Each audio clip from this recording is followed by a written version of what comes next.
voy a presentar a la persona que va a dar esta ponencia monográfica, pero bueno, yo supongo que le conoceréis todos y todas. Es Pablo Simón, él es profesor de Ciencia Política en la Universidad Carlos III de Madrid. Es doctor en Ciencias Políticas y Sociales por la Pompeu Fabra y ha sido investigador en la Universidad Libre de Bruselas también. Bueno, es una persona que es experta en muchas cosas, en sistemas electorales, política comparada, sistemas de partidos, pero sobre todo lo que más nos atañe a nosotras y por lo que también le hemos traído un poco aquí es que también es experto en participación juvenil. Y bueno, le conocéis, es analista político en numerosos medios, seguro que le habéis visto. Además también es autor de un montón de artículos y de La urna rota y del muro invisible. Que de hecho, bueno, creo que la ponencia de ahora pues, va a tratar un poco de ese tema. Y bueno, por último es editor en Politicón. Y yo ya me callo porque no tenéis interés en escucharme a mí. Así que nada, va a ser la ponencia y después habrá un espacio también para que preguntéis, para que haya debate o lo que sea, ¿vale? Os animamos a participar a todos, pero sobre todo a todas. Hala, Pablo. Muy bien. Sí, ¿me oís bien? ¿Me oís bien? Está encendido, ¿no? Se me oye, ¿no? Voy a estar de pie. Bueno, antes de nada, dar las gracias a Izquierda Unida Joven por invitarme. Para mí es un placer estar aquí. Gracias, por supuesto, a todos y a todas por venir. La presentación que quiero hacer hoy versa esencialmente sobre cuál es la situación de los jóvenes. Voy a hablar sobre la situación de los jóvenes en términos materiales y políticos, por lo que toca a España, pero también en una perspectiva comparada a nivel europeo. Por lo tanto, el objetivo es un poco hacer una radiografía general de cómo están los jóvenes. Y aquí voy a emplear la categoría que usa la OCDE de jóvenes, que es de 35 años para abajo, ¿vale? Por lo tanto, algunos estamos pelota al palo y todavía nos podemos incorporar a la idea de ser jóvenes, pero en cualquier caso voy a intentar desarrollar un poco estos elementos para que podamos también discutir sobre ellos. Ostras, está así, muy bien. Fijaos en esta frase, mirad. No veo esperanza para el futuro si nuestro país depende de la frívola juventud de hoy en día. Los jóvenes son unos tiranos insoportables, faltan al respeto a sus mayores y no respetan nada. Esto podría ser perfectamente la columna de Javier Marías de este domingo en El País, pero curiosamente resulta que es una frase de Hesíodo del siglo VII a.C. Ser joven es algo que ha tenido siempre mala prensa. Y ha tenido siempre mala prensa desde que existe la humanidad, porque siempre ha habido unos mayores que han considerado que los y las jóvenes son gente inexperta, son gente que no sabe hacer las cosas, son gente disoluta, son gente en la que no podemos confiar para el futuro. Y eso es algo antiquísimo prácticamente desde que existe sociedad y es algo que se reproduce continuamente en los medios de comunicación. Uno de mis favoritos, de Antonio Navalón, del 13 de junio de 2017, millennials los dueños de la nada, ¿no? Esta gente que se dedique a vivir como si viviera en un filtro de Instagram, preocupada por el último meme, sin tener ningún tipo de consistencia a futuro. Y es que es verdad que ha habido algo tradicional en todas las sociedades cuando se trataba de juventud, y es que quien hablaba sobre los jóvenes eran los mayores. Y por lo tanto lo hacían siempre tamizados por el tradicional prejuicio sobre qué son los jóvenes, hacia dónde van los jóvenes y sacralizando lo que ellos eran cuando eran jóvenes. Sin embargo, evidentemente este no va a ser el enfoque que voy a tener en esta charla, ni mucho menos. Lo que voy a intentar en esta charla es partir de 4 premisas que para mí son fundamentales, que son importantísimas. Habréis oído con mucha frecuencia hablar de la posibilidad de que en Europa y especialmente en España nos estemos enfrentando a la posibilidad de tener una generación perdida. Pues bien, me rebelo contra esa idea. No podemos estar ante una generación perdida, de lo que podemos hablar es de un país perdido, porque un país que no ofrece oportunidades para sus jóvenes es un país que no va a ofrecer oportunidades para nadie, es un país que no va a ser sostenible en el medio o largo plazo. Por lo tanto, esto no es un problema que concierna exclusivamente a una generación, es un problema que interpela al conjunto de la sociedad. Segundo elemento que a mi juicio también es importantísimo. Muchos de los problemas que os voy a presentar aquí tienen que ver con la crisis, con las políticas que se adoptaron durante la crisis. Pero muchos de los males que tienen los jóvenes hoy son elementos estructurales ligados a cómo funciona nuestro sistema educativo o nuestro mercado de trabajo muy anteriores al estallido de la crisis. La crisis ha reforzado alguno de esos males, pero sin embargo no es la causa fundamental. Había, digámoslo así, cimientos poco sólidos que hacen que, como luego os mostraré, los jóvenes hayan sido los principales paganos de esta situación. Tercero, y esto para mí es importantísimo, Hay que entender la situación de los jóvenes desde una perspectiva interseccional. Es decir, los jóvenes van a estar, como os mostraré, en una situación más complicada que los adultos. Sin embargo, un joven pobre está en más dificultades que un joven rico. Un joven pobre que encima es mujer acumula doble mochila. Un joven pobre que es mujer y es migrante acumula triple mochila. Por lo tanto, aunque yo vaya a hablar de la dimensión interseccional por lo que toca a la situación de los jóvenes, no olvidemos que hay muchos jóvenes y que están en situaciones de vulnerabilidad diferentes y que por lo tanto tenemos que hacer un reconocimiento amplio de las nociones de desigualdad, no exclusivamente desde una perspectiva socioeconómica, que también desde la perspectiva generacional, de género, de migración, etcétera, etcétera. Y por último, por favor, intentemos escapar de esta idea que cada vez tiene más predicamento del conflicto entre generaciones. ¿Vale? Esta idea de que los jóvenes venimos a decirle a los mayores cómo hay que hacer las cosas o los mayores están diciendo que los jóvenes dónde van. Esta idea de que uno tiene que ganar y otro tiene que perder, que estamos ante un juego de suma cero. Esto es, de nuevo, falso y es evidentemente algo intencionado desde determinadas plataformas. Lo que tenemos que entender es que hay que hablar de un nuevo pacto intergeneracional. Nuestro estado de bienestar, nuestro mercado de trabajo, cómo funciona nuestro país, es un pacto, es un acuerdo entre generaciones. Y por lo tanto, cuando hablemos de la sostenibilidad de los salarios o del empleo de nuestros jóvenes, estamos hablando al mismo tiempo de la sostenibilidad de nuestro modelo de pensiones. Por lo tanto, hay que ver el conjunto del sistema y tener una visión, por lo tanto, amplia, en la que la generacional es una brecha más de la cual os hablaré ahora. Estas van a ser básicamente las premisas fundamentales de mi presentación y ahora voy a empezar a bombardearos un poco con algunos datos y algunas evidencias, ¿vale? Vamos a intentar no caer en el pesimismo, ¿vale? Ya antecedo que no van a ser evidencias demasiado positivas. Empecemos por hablar de cuál es la situación de los jóvenes después de la crisis. Os daré algunos datitos más actualizados, ¿vale? Estos datos acaban en 2016-2017, pero me vale cuando decimos un elemento, y esto es algo que se repite muchas veces, y es que los jóvenes no es solo que hayan sido los grandes perdedores de la crisis en términos de expectativas, de qué van a hacer en el futuro. También han sido los grandes perdedores materiales de esta crisis. Donde más se ha depreciado los ingresos y los niveles de renta, también por la gran destrucción de desempleo que se ha producido en España, ha sido en los tramos de edad que están comprendidos entre los 18, 24 años y los 25 y 49 años. Como veis, los mayores de 65, durante el periodo de la crisis, han resistido algo mejor. ¿Por qué? Por una razón muy sencilla. Cuando tú eres alguien que está jubilado, recibes unos ingresos constantes que son los de la pensión, y esto amortigua el impacto de la crisis económica. Los jóvenes, más vulnerables a la situación de desempleo, salen del sistema, tienen mayores pérdidas de renta. Y no olvidéis nunca una cosa cuando veáis los datos de desempleo juvenil. Acordaos que esos datos trampean la realidad. Os habréis dado cuenta que siempre el paro juvenil en España duplica al paro ordinario. Ahora estamos en un 14% aproximadamente de paro en agregado, hablamos de en torno a un 28 o 30% de paro juvenil. Pero pensad que el paro de los jóvenes no está incorporando la dimensión de cuáles son los jóvenes que han dejado de buscar empleo o que han vuelto a estudiar otra vez porque no encontraban empleo. Por lo tanto, cuidado porque hay muchos jóvenes que se nos han vuelto inactivos durante la crisis y que esto es un elemento también relevante. Pero veamos los jóvenes de las diferentes edades, ¿no? Porque todo el mundo ha sido joven alguna vez, ¿vale? Y esto lo vais a vivir en vuestras discusiones familiares. Yo, hijo, hija, también era joven como tú, también tenía un empleo temporal como tú, pero esto así empezamos todos. Bien. Esto lo podemos comprobar.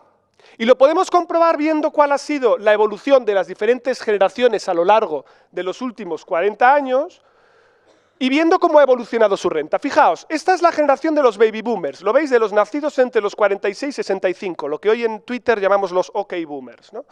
Así para hacer un poco de broma. Bien, fijaos, su posición de partida era relativamente más baja que la de las generaciones posteriores, pero a lo largo de su vida han tenido una perspectiva creciente.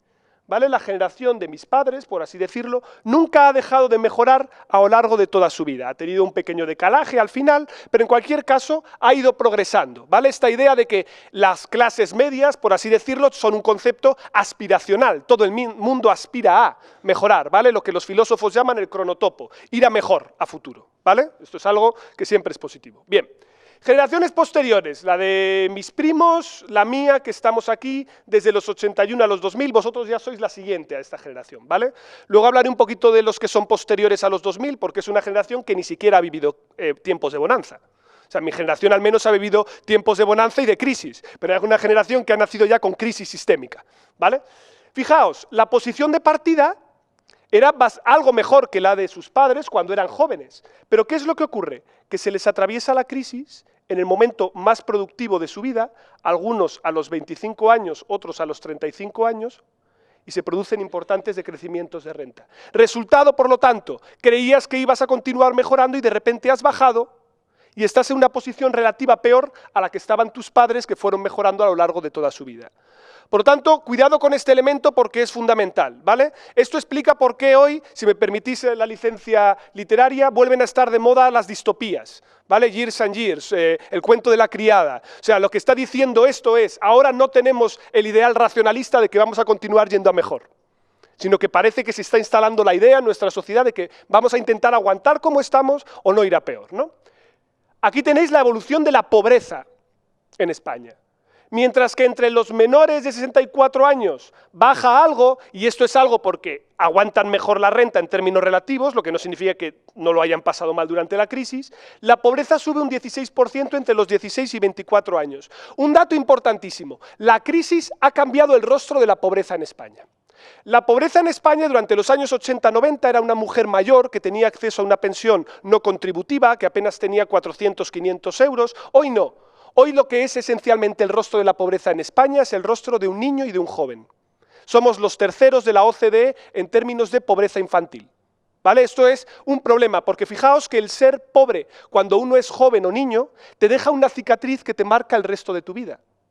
Porque estás siendo pobre en los años más productivos, en los de mayor desarrollo, en los que te tienes que formar, en los que tienes que desarrollar tu potencial. Una mala alimentación cuando uno es niño genera secuelas durante el resto de tu vida. La pobreza pasa exactamente lo mismo, ¿vale? Aquí tenéis el dato de pobreza de nuevo, desagregado por edades. Pobreza media en España, riesgo de pobreza 21%, datos INE, fijaos, 7 puntos más para los menores de 29 años. ¿Vale? Esto es un verdadero problema en España. Tendremos que hablar de políticas públicas en serio para atajar esto por la gravedad que tiene. Bien, por lo tanto, empezamos poniendo esto, ¿no? Pobreza juvenil, dificultades, la crisis se atraviesa. Vamos a ir metiendo más elementos en la coctelera. Emancipación y cambio demográfico. Primer elemento fundamental que os muestro en este gráfico. La población mayor de 65 años ya está en torno al 20%, ha subido al 24% con los datos más actualizados. En España cada vez vivimos más. Spoiler, eso es bueno, ¿vale? Es decir, a favor de vivir mucho, a favor de vivir con buena salud, ¿vale? Tendremos que hablar cómo reformamos nuestros estados de bienestar en consecuencia, pero en cualquier caso vivir es bueno, adelante, ¿vale? Vamos detrás de Japón, eso en un principio tiene lo que, vivir bien ya sería el sumum, ¿no? Y efectivamente la edad mediana en España no ha dejado de crecer, ¿no? La edad mediana era de 30 años, hoy estamos en torno a 42 años de edad mediana en España, la edad más común, ¿no? Bien, claro, esto tiene un elemento positivo, ¿no? Nos vamos envejeciendo, pero ¿qué es lo que ocurre en paralelo? Que se ha producido una importantísima caída de la natalidad en España. Fijaos, la natalidad ha pasado de 2,9 hijos por mujer a 1,3 hijos por mujer. ¿Por qué? Por varias razones, algunas estructuralmente positivas, es decir, tenemos más control sobre la natalidad, tenemos más acceso a métodos anticonceptivos, la maternidad es una decisión voluntaria, bien, esto ha ocurrido en toda Europa, es normal. Pero ¿qué es lo que nos encontramos en España? Preguntamos en las encuestas de fecundidad cuántos hijos querrías tener. Y se lo preguntamos a hombres y a mujeres. Y su respuesta siempre es la misma, 2. Sin embargo, en España tenemos 1,3 niños. Ese 0,7 de niño que me falta, por así decirlo, es lo que viene dado por la falta de estructura de oportunidad para tener hijos, muy ligado a la precariedad en el empleo, a la falta de expectativas, a la falta de políticas natalistas, a la falta de ingresos mínimos, a la falta de escuelas infantiles de 0 a 3 años, a una serie de políticas que en otros países se toman mucho más en serio. Aquí en políticas de familia gastamos más o menos el 1,3 de nuestro PIB. En promedio en Europa se gasta más o menos el 4% del PIB. ¿vale? Por lo tanto, es una cuestión que evidentemente afecta a ellos y a ellas en la decisión voluntaria de tener hijos. Y además, la edad para tener hijos en España cada vez se retrasa más. Hoy estamos en 31 años, en promedio es el momento en el que una mujer decide tener un niño, ¿vale? Por lo tanto, esto lo está atrasando cada vez más. Tiene cierto sentido porque la escolarización también, hoy salimos más tarde de la escuela y de la universidad y la decisión se toma más tarde, pero también esto tiene implicaciones incluso en términos de salud, ¿vale? Ah, spoiler, sorpresa, fijaos, relación entre empleo temporal y tiempo parcial y edad media para tener el primer hijo, correlación perfecta. ¿Vale? Es decir, cuanta mayor temporalidad en el empleo, más se retrasa la decisión de tener hijo. Por lo tanto, volvemos a hablar de la estructura de oportunidad otra vez. Y además, y esto es muy llamativo, lo que se ve es que la brecha en los ingresos entre hombres y mujeres, sabéis que tenemos una brecha salarial en España entre hombres y mujeres, calculamos que está en torno al 14%, no es el 21%, ¿vale? Porque salió un informe de comisiones obreras que decía, es el 21%, tenéis que mantener constante la estructura ocupacional, ¿vale? Es el 14% es esta brecha. Y esta brecha lo que vemos es entre hombres y mujeres que sufre un proceso de agrandamiento enorme a los 30 años. A los 30 años la brecha entre hombres y mujeres en términos salariales se multiplica por 3. ¿Cuál es la razón? Que normalmente en el coste de la maternidad se le imputa a la mujer el que tenga que salir de su carrera y de continuar con su carrera profesional, va a empleo a tiempo parcial o a tiempo temporal, se reducen los ingresos de la familia, no se engancha, por lo tanto la maternidad sigue teniendo un sistema estructural que hace que se les penalice más a ellas que a ellos y por eso me alegro de que vuelva a estar en el debate los temas de permisos de paternidad obligatorios e intransferibles, ¿no? Que es una de las cuestiones fundamentales para reequilibrar el terreno de juego. ¿Y qué os voy a contar en términos de porcentaje de personas de 25 a 34 años que siguen viviendo en casa de sus padres? Evidentemente, hay que ahorrar, o los precios de la vivienda están totalmente descontrolados. Por lo tanto, a efectos prácticos, fijaos, en el centro de Europa, mientras que hablamos de tasas de entre el 11 y el 17%, en España hablamos de que casi el 37% de nuestros menores de entre 25 y 34 años siguen viviendo en casa de sus padres. Esto es un clásico que cuando yo hago esta charla y el auditorio es bastante más senior, me digan, no, es que los jóvenes de hoy en día lo que queréis es vivir de vuestros padres hasta que podáis vivir de vuestros hijos. Digo, ¿cómo se nota que usted nunca ha estado en un hogar en el cual el hijo tuviera que convivir con sus padres? Porque no hay algo más frecuente que las discusiones que uno tiene con sus padres en el que se ve que el nivel de tensión va subiendo. Porque te vas sintiendo ya como un alien ahí dentro, ¿vale? Entonces dices, yo me tengo que marchar de aquí, yo qué hago aquí, tus padres qué haces tú aquí, y las tensiones van continuando y van incrementando. Convivir con tus padres a esas edades en las que tú no quieres hacerlo es cada vez más costoso también en términos emocionales, ¿vale? Cuando preguntamos a la gente si quiere continuar viviendo en casa de sus padres, solo un 10% de los jóvenes de menores de 30 años dicen que quieren hacerlo. Por tanto, si solo es un 10%, pues bueno, evidentemente de nuevo la estructura de oportunidad se cruza por el camino.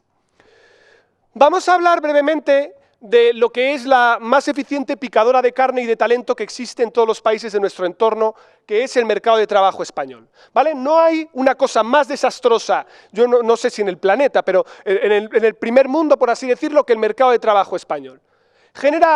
Destruye muchísimo empleo en tiempo de crisis. Cuando viene el crecimiento económico genera empleo rápidamente pero de muy mala calidad, es tendente a la temporalidad y a la precariedad de manera estructural, genera una periferia creciente de personas desprotegidas sin coste de despido, no lo ha podido arreglar ningún gobierno en España en 40 años. ¿Vale? Esto es también algo objetivo, nadie, ni a derecha ni a izquierda, ha sido capaz de buscar una solución a esto, vamos a ver ahora. Spoiler, lo dudo. Crisis económica, fijaos, la crisis económica se tradujo en la destrucción de muchísimos más miles de puestos de trabajo de los jóvenes, pero sobre todo, y esto es muy importante, de los jóvenes sin estudios o con estudios básicos, ¿vale? En España, de una forma o de otra, el tener formación es algo que te sigue blindando contra el desempleo, ¿vale? Hay 3 veces menos de probabilidad de estar desempleado si eres universitario. Por lo tanto, estudiar es buena idea, incluso en el mercado de trabajo español. ¿Vale? Pero es verdad que la crisis económica se cebó mucho con los sectores más desprotegidos, de los que ahora os hablaré un poco más, también muy ligados a la burbuja inmobiliaria, ¿vale? Mucha gente con niveles de cualificación relativamente bajos.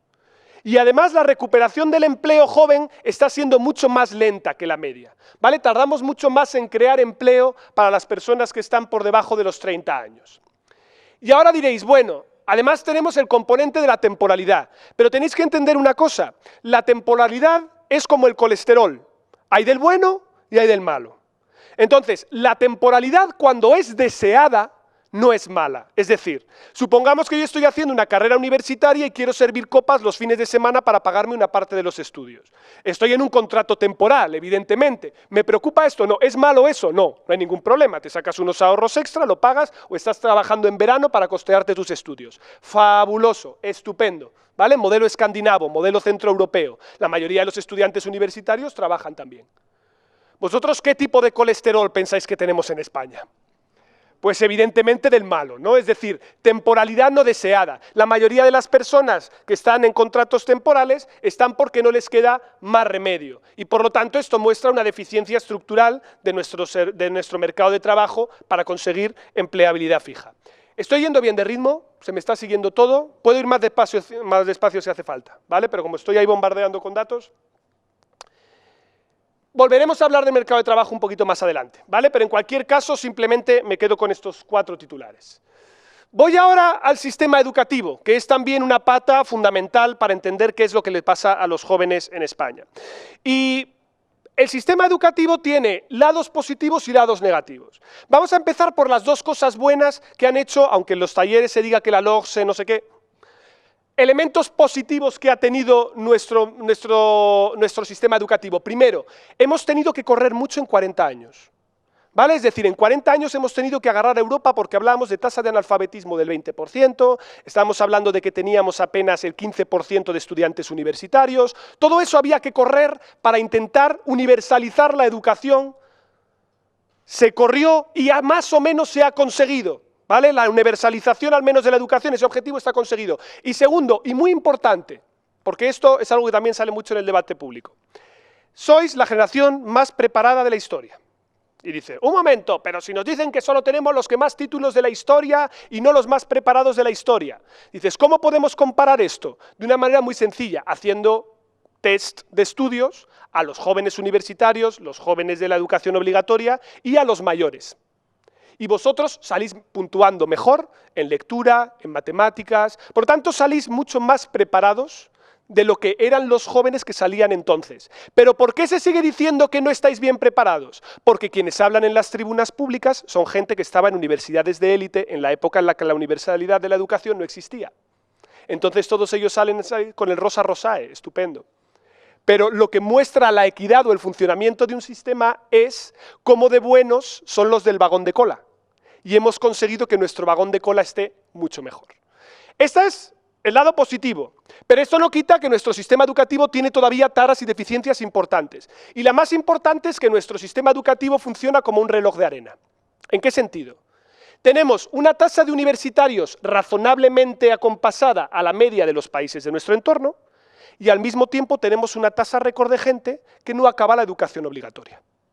Tenemos jóvenes de 2 velocidades. No tenemos una FP, unos ciclos medios bien dotados, que sean prácticos, ¿vale? Y esto es algo problemático, como ahora os mostraré. Porque fijaos, primer elemento, hemos universalizado la educación terciaria, ¿vale? Hoy calculamos que tenemos en torno a 9,6 millones de titulados superiores. Esto es bueno. ¿Vale? Hemos aumentado la cantidad de universitarios. Pero fijaos lo que ha ocurrido en nuestro mercado de trabajo. Hay un desacople, ¿lo veis? Nuestro mercado de trabajo no genera suficientes empleos para ocupados universitarios. Por lo tanto, se genera un síndrome, que es el conocido como de la sobrecualificación. Tenemos a muchos jóvenes que están más cualificados de lo que necesitan para las tareas que luego desempeñan en sus puestos de trabajo. ¿Vale? Esto es un clásico. Yo tengo compañeros y compañeras que han hecho economía en la universidad y hoy están en una oficina de una caja de ahorros. No hace falta para eso hacer una carrera universitaria, no es necesario, no pasa nada, bienvenido si lo tienes, pero no hace falta. Lo que tenemos es un desacople. Entonces, evidentemente, aquí depende de con quién hables, te dirá, sobran universitarios, que es la receta por un lado, y la receta por otro lado es decir, faltan empleos de calidad para universitarios. Es decir, podemos hacer la doble lectura. Podemos decir, nuestro mercado de trabajo no está generando un tejido de suficiente calidad para que haya suficiente I+D+I para que gente universitaria pueda encontrar empleo dentro de estas ocupaciones. Pero en cualquier caso, este desacople sí que se produce y esto genera un síndrome que es el que conocemos como sobreeducación. Pero a mí el dato que más me escalofría, que más me preocupa realmente, ni siquiera es este otro. Esta es la tasa de abandono escolar temprano en España, que ha ido cayendo durante la crisis, pero que se ha estabilizado en torno a un 19-20%. Esto supone que en torno a 1.100.000 jóvenes en España no tienen ni acabada la educación obligatoria. Esto es un problemón. No hay manera en el debate público de hablar de esto. Hablamos de las tasas de los universitarios, hablamos de la religión en las aulas, hablamos de lo que queráis. Este sector es el más vulnerable. Ese es el que va a ser carne de cañón de ETT. Esta es la gente que si no recualificamos ahora, cada año que va pasando es más tiempo que estar en desempleo estructural y que es más complicado que consigan empleo después. Esto requeriría una inversión en serio. Esto requeriría casi un plan Marshall e ir a buscarlos, porque no te van a venir a buscar a ti. Porque son generalmente gente de hogares modestos. Y esto es algo que no hay manera de sacar en el debate público. Son totalmente invisibles. Y además, esto está vinculado con otro síndrome muy peculiar que tiene nuestra educación obligatoria y que a mí me preocupa peculiarmente, que es la tasa de repetición escolar. Repetición escolar en la educación obligatoria, no en universidad. Si yo os doy clase en la universidad y os suspendo, pues hijo, estudia, ¿vale? La vida es así. Pero estamos hablando de la obligatoriedad. Fijaos, la media de repetición es del 12% en la OCDE, en España es del 31%. Cuando no se sabe qué hacer con un estudiante, se le obliga a repetir. Y la repetición es ineficiente e injusta. Es ineficiente por una razón. Un repetidor le cuesta al año al sistema educativo 22.000 euros. Con 22.000 euros yo puedo contratar profesores de refuerzo para asegurarme de que haya grupos más pequeños y una atención más individualizada para que nadie se descuelgue. Pero además es tremendamente injusta. Fijaos, este es el dato de probabilidad de repetir a igualdad de competencias PISA, y me explico. Se hace un examen, ¿vale? Es el examen PISA, aunque sabéis que ahora ha habido ahí un poco de rollo. Examen PISA, ¿vale? Hacemos el examen, y dos estudiantes sacan el mismo resultado en el examen.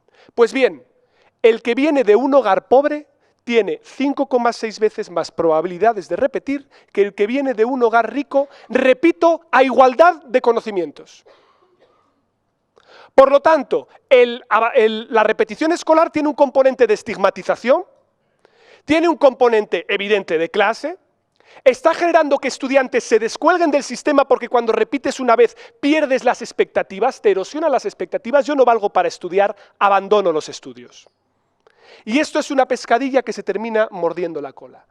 Esto es un auténtico drama. La repetición escolar no funciona. No funciona. Y no dejéis que digan, por favor, que esto es meritocracia y que aquí se está yendo contra la cultura del esfuerzo. Porque los que no repiten cursos son los que se pueden pagar las asignaturas extraescolares por fuera. ¿Vale? Porque aquí la meritocracia no está en ver cuántos pobres llegan a ricos, sino cuántos ricos llegan a pobres. ¿Vale? Y el día que los ricos también, que son tontos, puedan suspender, entonces hablaremos de meritocracia. ¿Vale? O sea, tengamos eso también en cuenta porque luego aquí nos cuelan algunas historias como si la meritocracia no fuera un valor de izquierdas. Vamos, por supuestísimo. Al revés, deberíais pelear por él.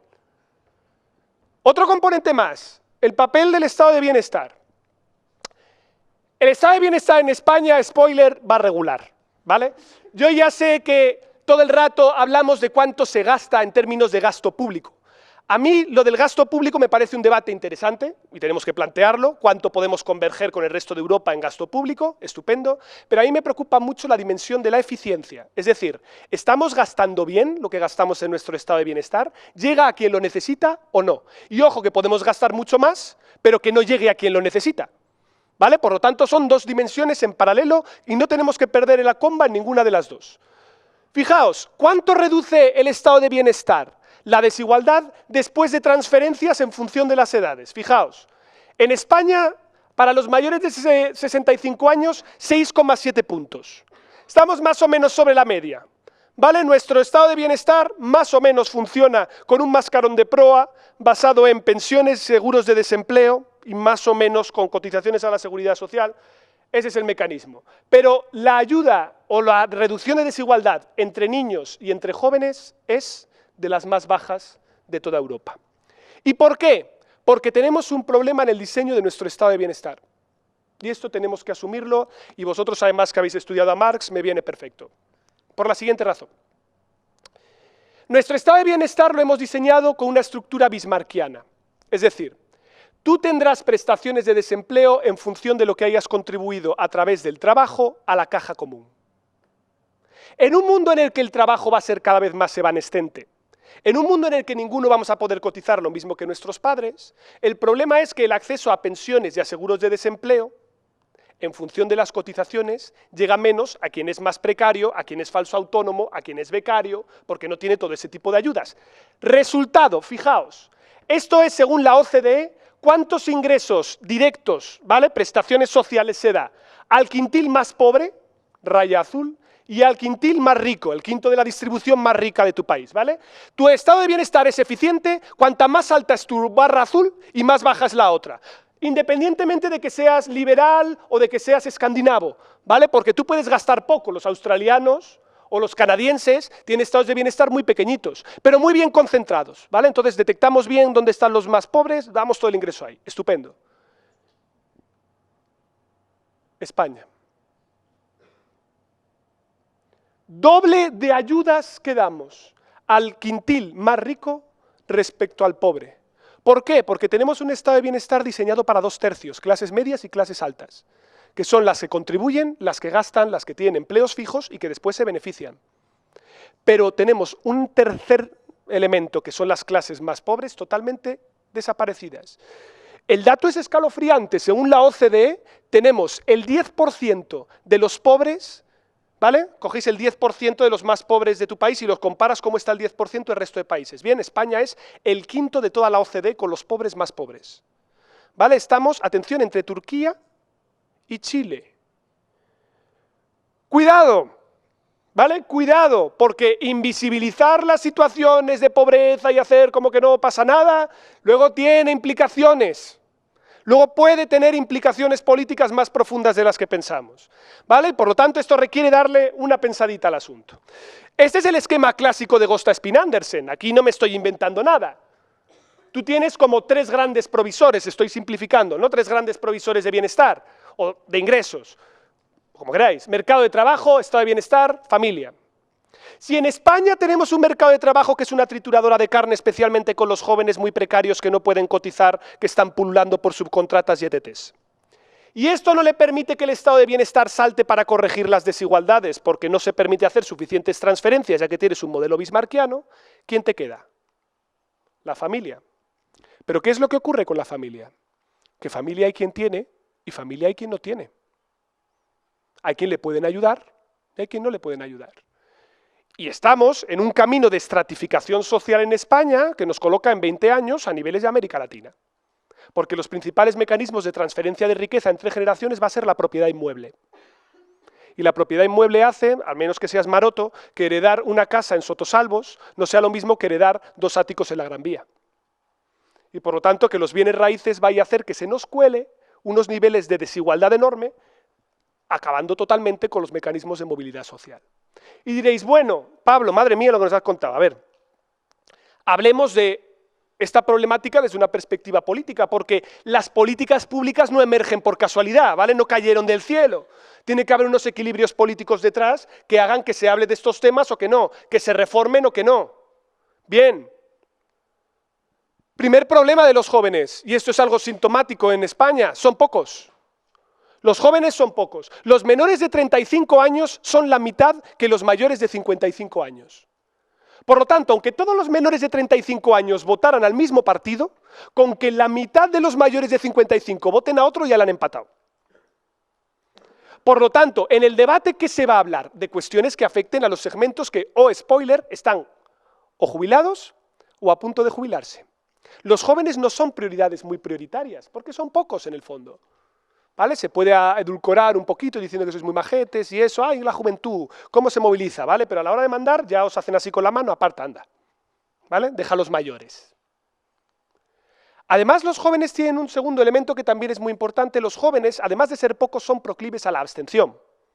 Los jóvenes son segmentos sociales que participan electoralmente menos que los segmentos de mayor edad, ¿vale? Aquí tenéis 14 puntos de abstención entre los primeros votantes, se va reduciendo a lo largo de la edad, ¿vale? Hasta los 65 años, donde la abstención es apenas de 6 puntos, ¿vale? Los jóvenes votan menos también. Los jóvenes, y esto es curioso, a veces se les toca la fibra y salen a votar, y otras veces se quedan en casa, ¿vale? A veces salen y en un sentido diferente. Esto nos hace pensar que el año 2015, por ejemplo, los jóvenes salieron a votar, 2016 se quedaron en casa. Sospechamos que el 28 de abril los jóvenes salieron a votar, que en esta elección se han quedado más en casa, ¿vale? Es algo que ya, si queréis, luego lo discutimos un poco más, ¿no? Aquí tenéis el dato del CIS, ¿vale? De quienes dicen que no irán a votar con toda seguridad o probablemente no, o aún no lo han decidido, fijaos los jóvenes, ¿no? Mucho más proclives a la abstención que los de menos edad, que se va reduciendo hasta los mayores de 65, que todos van a ir a votar y todos a una, ¿vale? Por lo tanto, los jóvenes son menos, los jóvenes son más evanescentes, a veces votan o no, los jóvenes tienden a abstenerse más. Y yo creo que en nuestros sistemas democráticos no hay que perder de vista una cosa, se puede protestar, se puede manifestar, uno puede acampar, uno puede hacer una huelga, colgar memes, recoger firmas y lo que tú quieras, ¿vale? Eso está estupendo. Lo que sabemos son dos cosas, y si ya lo ha dicho Gemma García Albacete, fantástico, que primero, los que participan en una cosa participan en todas. Y los que no participan en una cosa no participan en ninguna, ¿vale? Por lo tanto, no se sustituye una participación por la otra. Segundo, que los políticos tienen miedo cuando saben que pueden perder el poder. Y el poder lo pierden cuando se les deja de votar, o se vota a otros partidos, ¿vale? O sea, el voto sigue siendo un instrumento poderosísimo, con capacidad de influencia. Y por lo tanto, esos dos elementos combinados al mismo tiempo hacen plantearse que si los jóvenes no se movilizan o no hacen algo, pues la situación es más compleja. Aquí tenéis el partido favorito de voto para los jóvenes en función de las edades. Fijaos, 2008-2011, la edad no hacía más propenso a votar ni a PP ni a PSOE. Es verdad que en 2011 un poquito más, el PSOE se volvió más senior porque se abstuvo más gente de estos tramos de edad, ¿vale? 2015 y 2016 se produce una fantástica escalera de color. Los más jovencitos morado, los siguientes naranja, los siguientes rojo y los más mayores azul.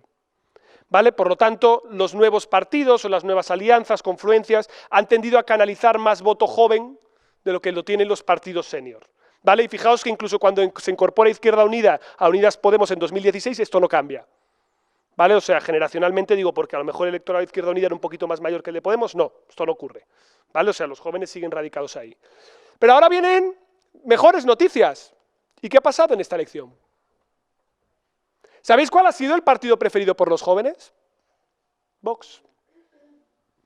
Y es que hay aquí una reflexión que es muy importante de hacer.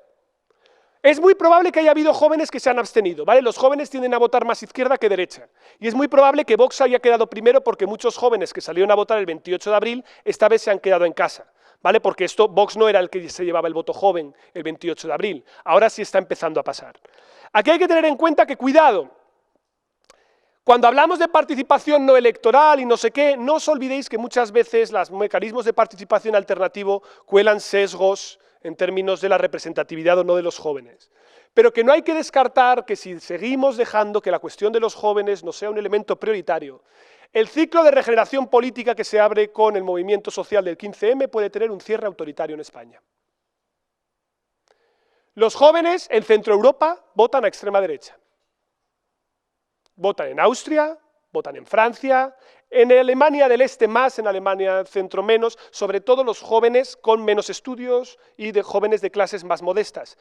Esos que nos suena como los que tenían abandono escolar, como los que los hemos ido dejando atrás progresivamente y que hoy capitalizan su enfado de manera política a través de otros mecanismos. Por lo tanto, muchísima alerta con esto porque esta dinámica puede darse, porque en otros países de Europa se está dando también, ¿vale? Entonces, y con esto ya lo dejo, ¿vale? Y si queréis abrimos ya espacio para debate, y si queréis vuelvo atrás o vuelvo adelante en algún elemento.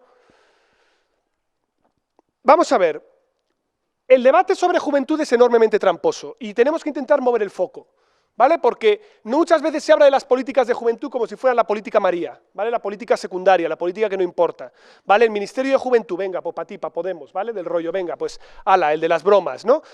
La política de juventud es extremadamente importante y sobre todo la política de juventud es una política que habla de transversalidad. Es que hablar de políticas de juventud es hablar de educación, de mercado de trabajo, de vivienda, de emancipación. Hay miles de políticas que están interrelacionadas. Son políticas de estado de bienestar. Y hay que recordar que los jóvenes no es que hayan perdido solo en términos de expectativas, es que han sido los grandes perdedores de la crisis. Y esto cuesta muchísimo de explicar. Y yo comprendo perfectamente las movilizaciones y las marchas de pensionistas. Las comprendo y las comparto y entiendo la situación, sobre todo de las pensiones mínimas y las no contributivas. Lo entiendo perfectamente. Pero no olvidéis que los que no se están manifestando y los que más han sufrido la crisis siguen siendo los jóvenes y los niños. Y todavía no tenemos manifestaciones de carritos. ¿Vale? Todavía no está ocurriendo eso. Pero no os olvidéis que esto es fundamental para la sostenibilidad del mismo sistema. Y hay que intentar mover el foco en esa dirección. Segundo, yo personalmente soy muy pesado con esto, lo sé. Pero tenemos que intentar buscar algún tipo de acuerdo o de mecanismo que incorpore a partidos políticos, pero también a sectores sociales del tercer sector, organizaciones sindicales, mareas de todo tipo, me da igual. Y tenemos que movernos hacia un pacto. Y diréis, ¿y por qué pacto? Si es una mierda siempre hablar de pactos y no sirve para nada. Pues fijaos, porque un pacto me asegura una mesa, y una mesa me asegura seguimiento. Ha habido dos pactos en España, el de Toledo de las pensiones y el de la violencia de género. Y esto permite que el debate sobre estos temas sea sostenido en el tiempo. Se hará más, se hará menos, unos tendrán políticas a un lado, otros a otro, perfecto. Pero el objetivo para esta legislatura tendría que ser el que se hiciera una mesa intergeneracional en el Congreso. Porque si no, las políticas de juventud, ¿sabéis dónde van a acabar? En la parte de sociedad de los diarios. En la parte de Verne, del País, en el que me dice staying at home, la nueva moda de los millennials, les gusta quedarse en casa en vez de salir.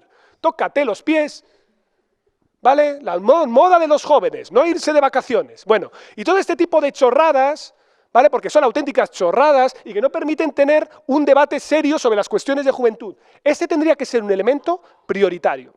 No hace falta tampoco el comerse mucho el tarro, porque lo están haciendo en muchos sitios ya. En Andalucía, en La Rioja, en otros sitios ya hay mesas autonómicas que hacen seguimiento con un paquete de políticas concretas. Yo creo que es un buen tema que se podría recoger, ¿no? E intentar un poco hacer de lobby y de presión, porque tenemos que hablar de políticas públicas de manera conjunta. Tenemos que hablar desde mercado de trabajo, hasta sistema educativo, hasta emancipación, hasta vivienda. O sea, es que esto es, de verdad, hablar de la sostenibilidad de nuestro modelo de bienestar requiere políticas integradas extremadamente ambiciosas. Estamos hablando de un Big Bang institucional, es casi un New Deal. ¿Vale? Es decir, si queremos hacer sostenible nuestro sistema y entendiendo la cantidad de amenazas políticas que hay y que toda Europa ahora va a estar creciendo a la tasa del 2% y que esto no va a ser la bicoca y que en 2 años puede venirse otra crisis o quién sabe si antes, la ventana de oportunidad se nos está cerrando ya. Y es muy importante, y esto es lo último que voy a decir, distinguir entre lo urgente y lo importante. Perdón por la redundancia, ¿no? Lo urgente, lo que tenemos que ponernos ya es en ese plan de reciclaje de los jóvenes que estamos dejando atrás durante la crisis, porque cada día que pasa sin actuar va a ser más complicado reengancharlos al sistema. Y hay que salir a buscarlos. Hay iniciativas de rentas mínimas de inserción que se están haciendo en Euskadi y en Navarra, hay reformas de las direcciones de juventud con las oficinas de empleo, con las universidades, en las que teníamos que estar mucho más activamente y no se nos llama o no vamos. Podemos verlo de las dos maneras, ¿vale? Para intentar sacar toda esta problemática que hay que implicar al tercer sector, esto es importantísimo, pero fijaos que al final de lo que estamos hablando, y esta es la pata 2, es de políticas y de centrarnos en lo importante. Y centrarnos en lo importante, aquí de lo que habla es de reformar nuestro sistema de bienestar en su conjunto. ¿Vale? De verdad, porque podemos hablar del factor migratorio, podemos hablar del cambio tecnológico, de otros elementos que se pueden meter aquí, pero que en cualquier caso no van a solucionar la poquísima capacidad redistributiva e intergeneracional que tiene nuestro sistema. Y esto es algo que resulta cada vez más problemático. Si somos capaces de empezar a hablar de esto, yo creo que se puede hacer un nuevo contrato. Yo sí que lo creo. Y fijaos lo que os digo, creo que hasta podemos ser optimistas. Por poner una nota de optimismo, ¿no? Creo que podemos ser hasta optimistas por una razón muy sencilla, porque en los últimos 40 años en España se ha mejorado en muchísimos vectores, en muchísimas cosas. Y ha habido retos muy complicados. De lo que estamos hablando es de un reto nuevo y específico. Lo único que hay que pedir es, primero, parón electoral, ¿vale? Vamos a parar un momento, aterrizamos el balón, ¿vale? Vamos a dejar de votar un momentito, ¿vale? Ha estado bien, ¿vale? Nos lo hemos pasado bien. Vamos a bajar el balón. Segundo, vamos a empezar a hablar de horizontes de medio plazo, vamos a empezar a ver hacia dónde queremos evolucionar. Tercero, tenemos que entender que los cambios necesariamente van a ser complejos e incrementales, porque la política no es pilotar un catamarán, la política es pilotar un transatlántico. ¿Vale? Y un transatlántico es girar 5 grados a la derecha o hacia la izquierda, pero es la diferencia en que dentro de 5 o 10 años estés en rumbo de colisión o en mar abierto. Y eso requiere políticas integradas, luces largas y capacidad de presión. Hay que empujar estos debates, como sea. Y aquí sí que os interpelo directamente a vosotros, porque vosotros sois los que tenéis capacidad también para hacerlo y plantar esta semilla dentro de vuestra organización. Esto es como Inception. Todos habéis visto esta película, ¿vale? En la cual le plantan los sueños, ¿vale? Una idea para que parezca que ha sido idea suya, ¿no? Pues esto hay que hacer lo mismo con los políticos senior, ¿vale? Hay que intentar persuadirles, hay que hacerles entender que no hemos venido a explicar cómo hay que hacer las cosas, que no somos ni mejores ni peores, que tenemos retos distintos, cada generación ha tenido su reto, y que esto de lo que habla es de la sostenibilidad, no solo de nuestra generación, sino del país en su conjunto. Si somos capaces de poner esto en la agenda, y yo creo que poquito a poco se han ido metiendo temas en la agenda que antes no estaban, el 03, permiso de paternidad, ¿vale? Yo soy relativamente optimista en que la agenda se puede mover, pero no basta con mover la agenda, ahora hay que mover también las políticas. Y ahí es donde se abre un tiempo en el cual, si paramos y aterrizamos el balón y hablamos de cuestiones de medio plazo, tal vez consigamos que en el medio-largo plazo España sea sostenible, porque de lo que se trata no es de tener una generación más o menos exitosa que otra, sino simplemente un país que lo que da es igualdad de oportunidades para todos, porque si no somos conscientes de esto, haremos que las desigualdades en la cuna sea la cuna de todas las desigualdades, y eso yo creo que es algo que a vuestra organización le interesa especialmente. ¿Vale? Pues lo dejo aquí, si os parece, pues tenemos debate o lo que sea.